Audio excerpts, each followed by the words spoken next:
Bienvenue chers téléspectateurs dans notre émission Air du Christ. Air du Christ, une émission présentée par Gloire Mix. Une émission qui est très profonde spirituellement. Vraiment, émission Oyo.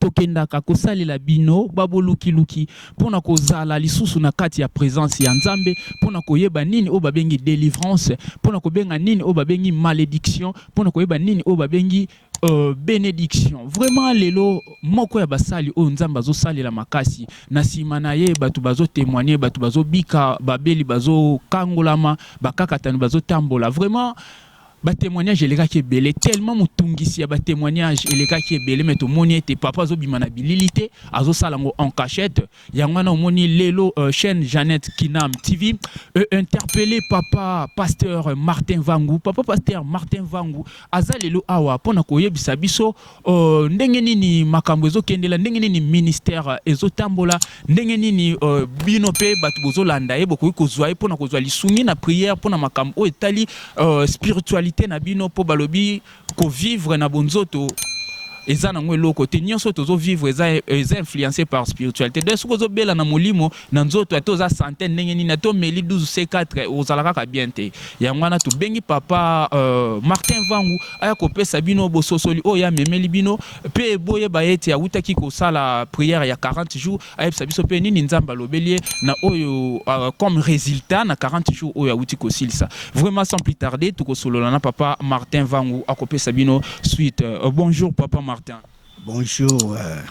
Vraiment, papa, au se voit mouké, nebie te lo baranase, et tant que moi n'en pas te, mais matisa mouké, bandi minayo, ba yo ka message, oh, memeli bango, natongo ya lelo. Papa, utaki 40 jours, eleka kindenge ni message ni no memeli, ba o bazolanda yo. Message, to memeli na o bazolanda biso, na 40 jours to lekisaki, ezalaki fantastique.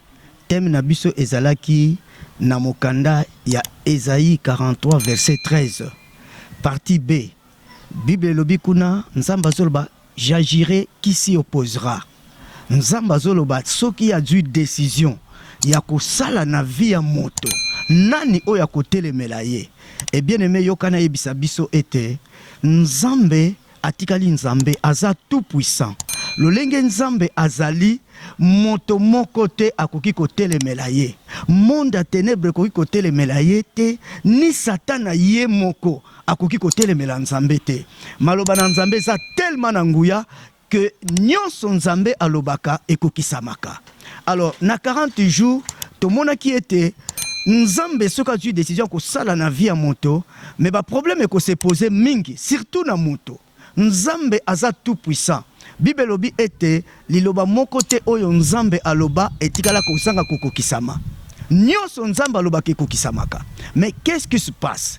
Moto oyo Nzambe azui décision kosalele bolamu ezakande problème na ye. Bien aimé totala ki likambo ya masumu. Moto nyonso azotambola na masumu, bien aimé lisumu eza lokola barrière et ko empêcher moto à vivre au Nzambe alobi na ye. Bible est claire. Na mokanda Jérémie 29:11. Bible lobi ete ngai Nzambe nazana projet ya paix. Na ba version musu babi projet ya bonheur et non projet ya malheur. Alors Nzambe azana projet ya malamu pona biso. Mais pourquoi ekokisamaka te? Bien aimé soki to zongi parce que tozo betana nous c'était likambo masumu. Bien aimé moto nyonso atambulaka na masumu jamais oyo Nzamba koloba ekokisama na bomoi na ye. Nzambe ayokaka moto masumu te. Bible lobi na Jean 9:31 Dieu n'exauce pas le pécheur. Donc moto azo vivre na vie ya masumu ekosimbaka te a vivre o Nzambe alobi pona ye. Soki tozongi na kondima na kala na ancienne alliance tozo mona kuna ete Nzambe abandi kopambola Adam abinaye soyez féconds, multipliez-vous. Bible lobi Dieu le bénit. Azo pambola bango. Mais tant que comme la Genèse 3, moto sali lisumu, Adam sali lisumu.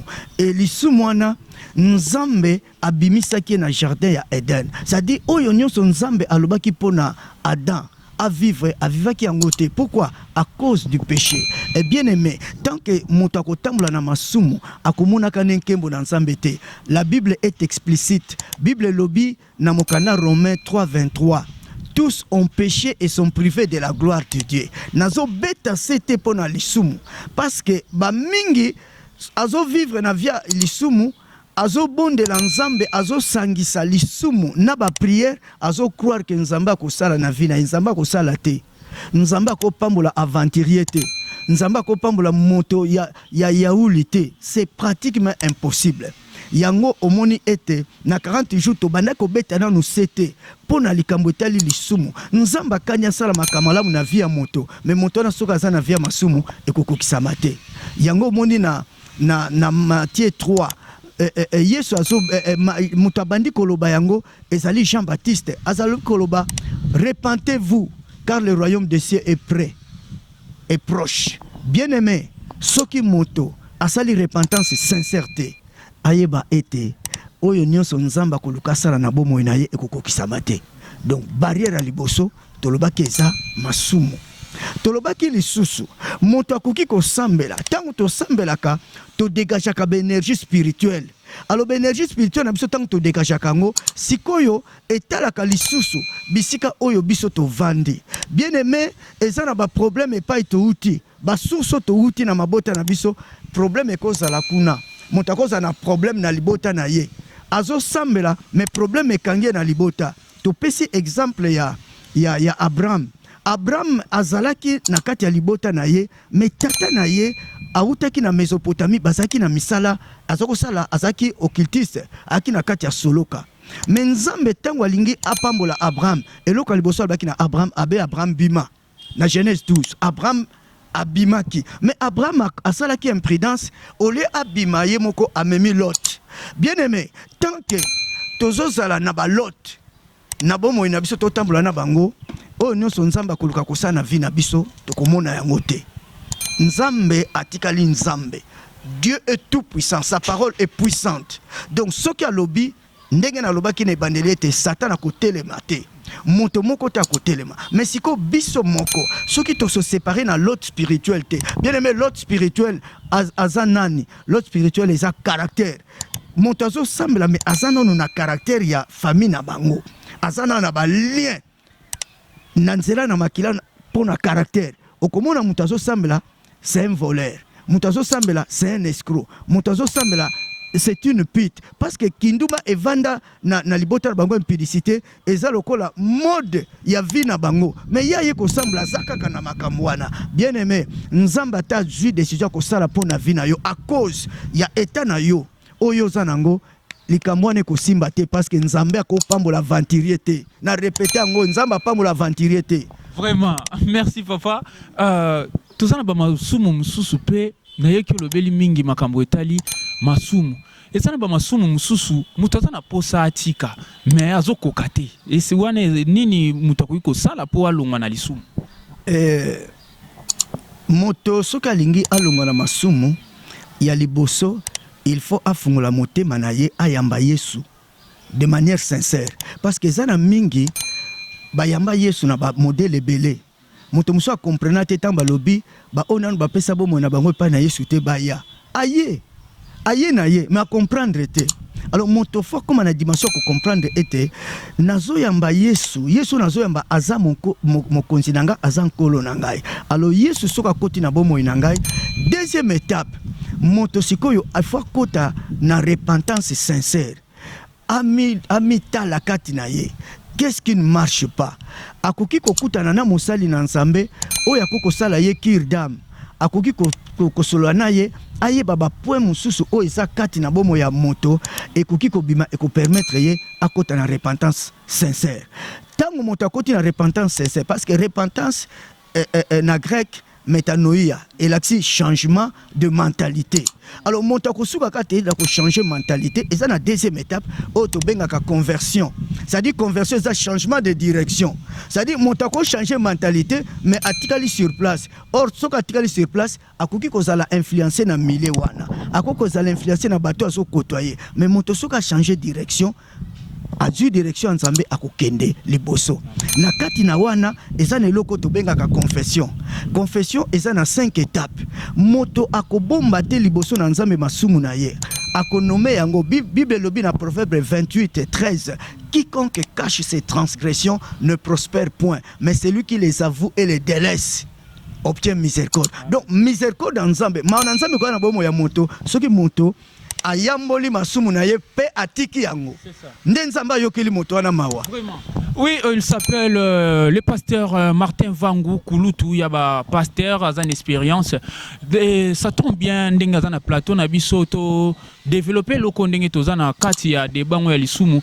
Papa ba conséquences auto zomona mutu lelo azalaki catcher, boxer, judoka, mutu manager ya nganga simbela nganga kisi yake a se convertir a commis pasteur. Mais lobi tozomona suka ba pasteur ngo mona ba komi na ba phénomène sex tap pasteur a commis ba tracasserie financière en église de soko pesité do ndeti aboma yo na ebité ba effet wana na kati église no pe zali bien yo po yebi oyo kaka yango ba biloko wana. Oui, biloko wana eza clair, eza problème à réclamation. Bible etalisi biso tango Yesu abondeli pona Lazare, abi Lazare sort. Lazare abimaki. Abimi na ye. Ayoki mongongo abimi. Mais sikoyo deuxième étape Yesu alobaki na bato délier et laisser-les aller. Donc problème à délivrance. Moto soki a passé na délivrance te akozala réclamer. Ata komi pasteur. Ata komi pasteur. Yango tozomona ba pasteur mususu baza na sextape oyo lobi, baza na kati impudicité, baza na kati ya moyibi, baza na kati escroquerie. Donc pona nini? C'est-à-dire, à source naye et pas ya outil à se détacher de la source naye, à passer par délivrance. Délivrance c'est ça motuya. Bible elobi na mokanda il y a 1 Corinthiens chapitre 2 9-10. Bible elobi délivrance c'est ça processus. Donc délivrance c'est ça eloko oyo tango nyonso esengeli olukaka yango. Olukaka yango. Yango mona ba prière na biso nyonso mingi to salaka tokotaka na problème ya confession. Nzambe limbisanga na ona salaki olingi nini nzambe a délivrer yo. Donc soko passer na délivrance te, délivrance oya solo. Soit ba bondeli yo na mosali na nzambe oyo aza oin, soit yo moko auto délivrance pe ezali. Moto muso akopuluka nzambe na niveau oyo ete délivrance ye moko Saint-Esprit a salié délivrance pe akangolami. Soko kangolami te réclamation ezali. Vraiment, merci beaucoup, Papa Nabiso. Ecclesia ezwami wapi bato bazana posa ya assistance ya prière bakoki ko sala ndenge nini pona ko contacter yo pour ma témoignage ezali biso ngana za journaliste nakoki ko sala publicité na yo te mena yende ko benga basali nzambe po ete na yo ki ba témoignage pe nazomona ya on a bengi bandeko bozali banda na Europe Amérique Asia et Océanie na kati ya Kinshasa awa soki bozana posa papa tozo solana papa zo pesa bino ba coordonner ne vraiment tana musika soka bondeli pona yo lobi ko ezali solution ezozwama donc eza baventure te ata na musika toza na mboka nini atoza wapi nzamba salaka donc il suffit kaka voir na e parole na e a réclamer na dossier ou bien na problème o ezotungisa yo boza la contact na e vraiment ozala décider au CP la mais pour plus de informations na makambo tali papa vraiment beaucoup tana papa Martin Vangu officiel na Facebook Martin Vangu TV na YouTube pour na kozali sous ba détail mais il y a un numéro qui passe au bas de vos écrans numéro ya chaîne ce qui peut vous bengi so bozo ba détail papa moi ba coordonner na yo avato kota na mutuna ya suka ce mieux bo benga biso na téléphone wane ko sala plus rapide toza na numéro na biso ezali plus 243 90 24 68 105 na répéter plus 243 90 24 68 105 Bamsou balbaka 105 mais biso tolobi 105 Moussous numéro Moussous ezali plus 243 81 26 76 255 ceux qui bobengi biso bokozwa église eza na masangambila mais ceux qui bobengi biso bokozwa ba précision oyo ya malamu ekomema bino tina église sokoza na prière olingi likambo nini oyo nzambe asala na vina yo obengi biso tokobondela pona bino parce que toyebi ete nzambe wana za tout puissant malobane eza na nguya prière Bible lobi la prière d'un juste a une grande efficacité tokobondela nzamba kosala. Eh papa, une question, na minso sko to koti mo émission na biso ndenge zalaka mo mutu pasi. Qui est derrière vous? Nani vraiment dans la sima nzambe vraiment ya solo poto zo mona pe ba makambo belé au sel la style ni mouchoir ou bien mai ou bien yebsa ka mutu potaze luzwa munga o panza au style non sel la ndenge nini. Est-ce que c'est vraiment nzamba solo bien na sepe moi kokodio ko moko zalaka wana po ba de délivrance ou eleki makasi? Oui. La parole suffit. Liloba na nzambe zanguya. Bien aimé. Bible lobi na mokanda Jean 1. Surtout qui était dans 1 sur 4. Bible lobi était, au commencement était la parole était avec Dieu et la parole était Dieu. Tout a été créé par elle et rien n'a été créé sans elle. Bien aimé, nyon ce que la mana liloba. Yango to lobaka était ce qui montazo tambola. Nakubanga nzambe, nabomo yakubulisama, nakati na intégrité, nakati na justice, nakati na droiture, Saint-Esprit akosala kati na ye. Biso liloba na nzambe nanguya mulimo santu na kombo nanguya na Yesu Kristo yango to salelaka. Vraiment merci beaucoup tokomi koti kabino moi mutuna ya suka ava papa pesa bambote na batuna ye faut petoye ba papa ozali pasteur oui tozana ezana ba pasteur musu baza ba nouveau converti mususu ba benga mabanda bumwana est-ce que zape oleka pe na banzela ya bioma après nzamba bengi ou bien ozalaka ka mutu oyo bandela nzambe banda bumwana bien yo pozana ba témoignage nazalaki boye na se convertir nzamba benganga nzamba benga yo banda kala ou bien obenga misika na kati ya musala nkolo? Oui. Nakola lokola mwana nyosa kola. Mais tangu nazalaki na âge à 13 ans, nkolo Yesu abimela ngai. Le Seigneur Jésus-Christ m'est à Paris. Et tangu nazalaki na 13 ans. Na 13 ans, naki na première CO, je n'avais pas compris que Nzambe aponanga kala. Et bien aimé, soki na zongi na kobota manangai ba oba botama liboso na ngai mibale bakufa ngai moko na bika nzamba bikisa ngai e nzamba ibaki ete apona ngai uta bomwana e na evolua ndenge wana e ngai na brila betapte nazala mundi mes frères na koma diacre nazala na misala on église nazala secrétaire nazala président milapro ngai na banda na missioni nazala évangéliste na sala tikino nzamba albaki apesinga mitindo lobi longwa kende esika boye esika na kendaki naza na communauté la loi de Jésus-Christ nazo pesa père spirituel na ngambote King Sam prophète Élie Samano un homme puissant de Dieu. Nazo pesa yembote, un homme puissant. Nazo pesa yembote, nazo pesa ba homme de Dieu non sa communauté la loi de Jésus-Christ mbote. Alors, donc voilà, nzambe nde moto abenganga na musala oyo. Nazala bandité, nazala kuluna te po nzamba longolanga kuna to na lemba ki vite te. Ngana ki kosala na tanga na sala. Nazala ko sala. Tina ko sala na sala la nzambe. Mokolo nzamba albaki nanga stop. Salela ngai à temps plein. Na saleli yango pe na so salela ye. Ah vraiment merci papa bambote mi balé misatu na babo bazolanda yo pour na to clore émission.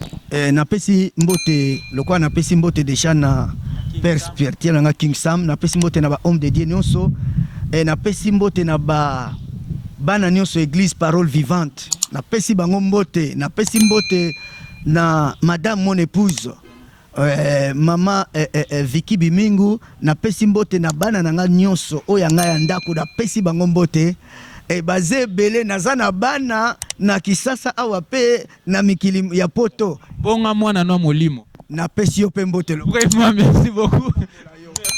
Vraiment merci, c'était l'émission Air du Christ présentée par Gloire Mix. Avant de clore cette émission, je peux pas le clore sans dédier celui qu'on appelle Sam Vangu derrière la caméra, pourquoi pas mon papa qui est avec moi sur ces plateaux, le papa Martin Vangu, pourquoi pas à Prophète Gauthier, Yann King Lolo Fata, pourquoi pas à tous mes amis en Allemagne, leader ami si maman Jeannette de Bundes, joyeux anniversaire Mami en Tolela Mingi, vraiment beau savourer suivre émission Air du Christ, pourquoi pas à Maman Renaissance à France Paris. Vraiment, il y a Mine Nezoya pour votre information.